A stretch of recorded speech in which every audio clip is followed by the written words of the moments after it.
Good morning. Thank you again for joining us this morning. As one reminder to our members of the media on the call, please press *1 at any time throughout the teleconference today to get in the queue to ask questions for any of our head coaches on the call. So, Coach, before we get started with questions, your thoughts on last week's win against Texas State?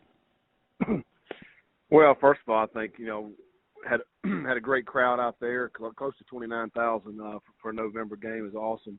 We're getting great crowd support this past weekend. Thought our guys came out and played really well starting of the game. I think we ended with a 28-3 halftime lead, and then really in the second half just kind of cruised. I didn't think we played as great in the second half, and I thought Texas State played hard the whole game, and their kids didn't quit, they didn't let it down, they kept playing, and really a competitive game in the second half. But so proud to be where we are right now, 5-0 in the league, and we're looking forward to a great game this coming weekend down at Troy. And Coach, when you look at the Trojans, what stands out to you as you head into this Saturday's game? Well, just everything. The complete team.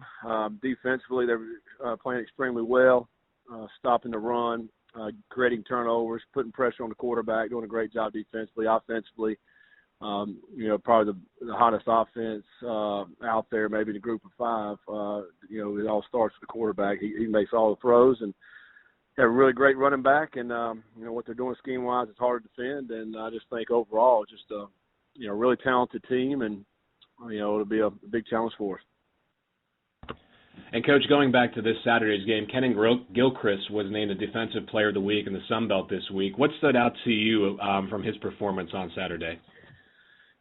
Well, Kenyon just, number one, plays extremely hard, and he always has. He's one of the hardest working players we have up here at our place. And he got himself freed up several times, I think, with a couple of sacks, and then, had a huge impact in that with tackles for loss. And, he's had a really good year. He's a really talented player, and anytime a guy plays as hard as he does, he's going to make a lot of plays. All right, thank you, Coach. As a reminder to members of the media on the call, please press *1 at this time to get in the queue to ask questions. Our first questions will come from Brett with the Winston-Salem Journal. Brett, I have to ask, have I been pronouncing your last name wrong? Is it Streetlow or Stretlow? Streetlow with no T in the middle. Okay. Thank you very much. Go ahead. Hey, Scott. We're here in November with 3 unbeaten teams in the conference. I don't know if you've ever been anything part of that, and just what it's like to be part of such a tight race at the top with, this late in the season. Well, I think, for us, speaking for us, we're glad we're sitting where we are. 5-0, undefeated in the league, and, anytime you're undefeated, you can control, what happens throughout the league. And I think, whoever wins the game Saturday against us and Troy, have a leg up on the league. The thing about us, we don't play Arkansas State, so, I think for us, really, we don't really worry about anybody else. I think we really just kind of worry about ourselves and see how good we can get and see if we can continue to win games. I think if you do that, then you don't have to worry about it. You don't ever want to put it in the hands of other teams, and but it is, I think, exciting to have where you're sitting here. It's still in November with 3 undefeated teams. It makes the Sun Belt race a lot more exciting. Thank you. Thank you, Brett Streetlow. I'll make sure I pronounce that right going forward. I apologize for the mix-up. We'll go to our next question from Steve Baer with the Watauga Democrat. Hey, Coach. You had a chance, I guess, to look at Troy State. What are some of the things that are concerns for you, especially from their offense? Well, I think have playmakers on the outside.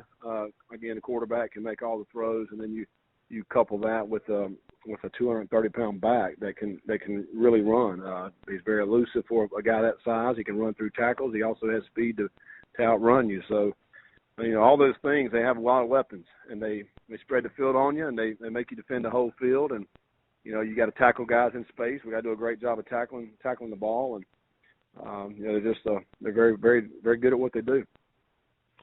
Your defense has been so good during the conference season. I think that 3 touchdowns, and none of them really had any impact.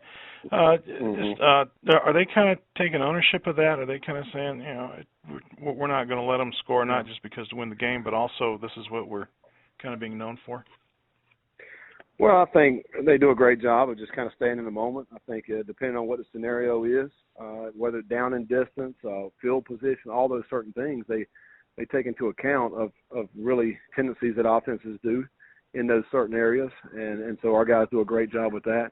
And I think they have taken ownership of that, and they take a lot of pride in it. They're excited of how they've been playing on defense, the way they've been getting pressure, and we're right there at the top of the country of interceptions. So all those things they take great pride in, and we're going to have a huge challenge this week. One of the best offenses out there. Just one last one. This one went triple overtime. Kind of unsurprised with you. Kind of a surprise, I guess. As good as they are now, I guess there's no surprises with that. I'm sure they got your attention. Well, yeah, we thought they were a really good football team last year.